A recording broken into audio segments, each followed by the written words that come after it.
Songadh police જવાન પેટ્રોલિંગમાં હતા ત્યારે અમરગઢ ગામે પહોંચતા રાત્રિ દરમિયાન બાઇક લઈને આવતા તેની પૂછતાછ કરતા ઉશ્કેરાઈ ગયો હતો અને ત્યારબાદ પોલીસ કર્મચારી અને જીઆરડી ઉપર અન્ય શખ્સની સાથે હુમલો કર્યો હોવાની ફરિયાદ નોંધાઈ છે. સોનગઢ પોલીસ સ્ટેશનના કોન્સ્ટેબલ શક્તિસિંહ રવજીભાઈ કાઠિયા પેટ્રોલિંગમાં હતા.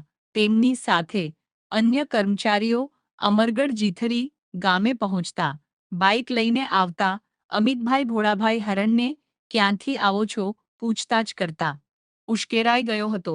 તેણે નિલેશભાઈ રબારીને બોલાવીને ધીકા પાટનો માર મારી લાકડી વડે હુમલો કર્યો. તેને બચાવવા જતા ત્યાં પોઈન્ટ ઉપર ઉભેલા જીઆરડી જવાન અજયભાઈ રૂપાભાઈ પરમારને પણ ઈજા પહોંચી હોવાની ફરિયાદ નોંધાવી છે.